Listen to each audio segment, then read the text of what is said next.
ஒரு அப்பாவும் பையனும் ஒரு காட்டு வழியா போறாங்க. அந்த காட்டு வழி போகும்போது ரொம்ப சந்தோஷமா இருக்கு, ஜாலியா இருக்கு. இத இதெல்லாம் பார்க்குறாங்க. நெறைய விதமான ஜிராஃபிலாம் பார்க்குறாங்க, காண்டாமிருகத்த பார்க்குறாங்க, மான பார்க்குறாங்க. அந்த பையன் சந்தோஷமா இருக்கிறான். ஆனா, அவங்க அப்பா கொஞ்சம் தூரம் போனோனே, "இல்லப்பா, இத வந்து நீ கண்ண மூடி வரக்கூடிய நேரம். கண்ண மூடிக்கோ" சொல்றாரு. "ஏன் டாடி நல்லா தானே போயிட்டுருக்குறேன்." "இல்லப்பா, இதுக்கப்புறம் போகக்கூடியல கொடிய மிருகங்கள்லாம் வரும். உன்னால பயந்துருவப்பா" சொல்றாரு. கேட்கல. இவன் என்ன பண்ணான், கண்ணு தொறந்துட்டே வரேன்ட்டு போறான். ரொம்ப ஒரு இருட்டான இடத்துக்கு போறாங்க. பயங்கரமான சத்தம் கேட்குது. பாம்பு வருது. எல்லா விதமான விஷயங்கள் கேட்க கேட்க அந்த பையன் பயம் வந்துட்டு அப்பாகிட்ட அழ ஆரம்பிச்சுட்டான். அப்பா ஃபைனலா என்ன பண்ணாரு, "இதுதான் முன்னாடியே சொன்னேன். சில விஷயங்கள நீ பார்த்துட்டு வரலாம். சில விஷயங்கள நீங்க பார்த்துட்டு வர முடியாது. நம்பிக்கிட்டு போகணும். அதனால நீ என்ன நம்பிட்டு தான் வந்தாகணும். நீ பார்க்க வேண்டியது இல்லன்ட்டு" அவன் கண்ண மூடி அந்த காட்டை கடந்து கொண்டு போய் மறுபடியும் கண்ண தொறந்து கொண்டு போய் வீட்டுக்கு விடுறாரு. ஸோ விஷயம் என்னன்னு பார்த்தீங்கன்னா, சில நேரத்தில நம்முடைய எதிர்காலம், நம்முடைய கடன் இவ்வளோ இருக்கு. இந்த கடன அடைக்கிறதுக்கான வழிகளே நேர்த்தியா பார்க்குற மாரி கொண்டு போக முடியும். ஆனா, இப்போ நீங்க இருக்கிற சூழ்நிலை வாய்ப்பே இல்ல. ஏன்னா, உங்களோட சம்பளத்துக்கும், உங்களுடைய கடனுக்கும் எங்கேயோ இருக்கும்பொழுது, ஒரு பெரிய பயங்கரம் மாரி ஒரு சூழ்நிலை இருக்கும்பொழுது, நீங்கள் உங்களை நம்புறத நிறுத்திட்டு, கடவுள் மேல நம்பிக்கையா இருந்து விடுறது தான் நல்லது.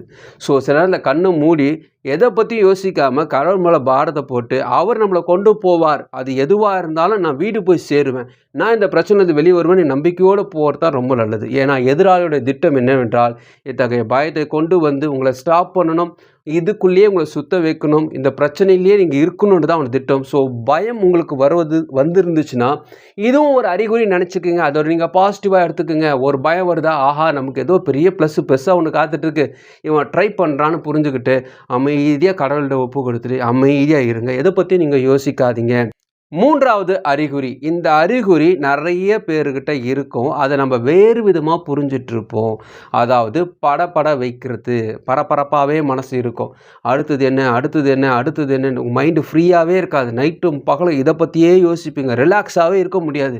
ஒரு பீச்சுக்கு போனாலும் சரி, பார்க்குக்கு போனாலும் சரி, எங்க போனாலும் சரி, உங்களால நிம்மதியாவே இருக்க முடியாது. நல்லா பேசுவீங்க, நல்லா பண்ணுவீங்க. ஆனா மனசுக்குள்ள கட கடன்னு ஓடிட்டே இருக்கும். அடுத்து என்ன பண்ண போறோம்? என்ன பண்ண போறோம்னு பயத்தோட இருப்போம். இந்த படபடப்பு உங்ககிட்ட வருதுன்னா, இது ஒரு முக்கியமான அறிகுறி. உங்களுக்கான விஷயங்கள் நடந்து கொண்டிருக்கு. அது பக்கத்துல வரப்போகுது. லாஸ்ட் ட்ரை இது. இந்த ட்ரை பண்ணி உங்க மைண்ட இதுக்குள்ளேயே சுத்த வைக்கிறதுக்காக, உங்கள பிஸியாவே வைத்துக் கொண்டிருப்பதற்காக இந்த வேலை நடக்கிறது. இந்த பறக்கக்கூடிய பறவைக்கு உட்கார்றதுக்கு எங்கும் இடம் இல்லாம, ஒரு மரமே இல்லாம பாலைவனத்தில சுத்தி இருந்தா எவ்வளோ டயர்ட் ஆயிடும். அதுபோல உங்களுடைய சிந்தை ஓய்வு எடுக்கிற இடம் இல்லாம அப்படியே பரபரப்பா சுத்திட்டு இருக்கும். இது என்ன பண்ண போறோம்? அதுக்கு என்ன பண்ண போறோம்? கல்யாணம் எப்படி நடக்க போகுது? எப்படி வீடு கட்ட போறோம்? இந்த கடனை எப்படி அடைக்க போறோம்? யார்ட்ட பதில் சொல்ல போறோம்? நாளைக்கு ஒருத்தர் வந்து கேட்பாங்க, என்ன பண்ண போறோம்? இதே பரபரப்பா வைக்கக்கூடிய சிந்தைக்கு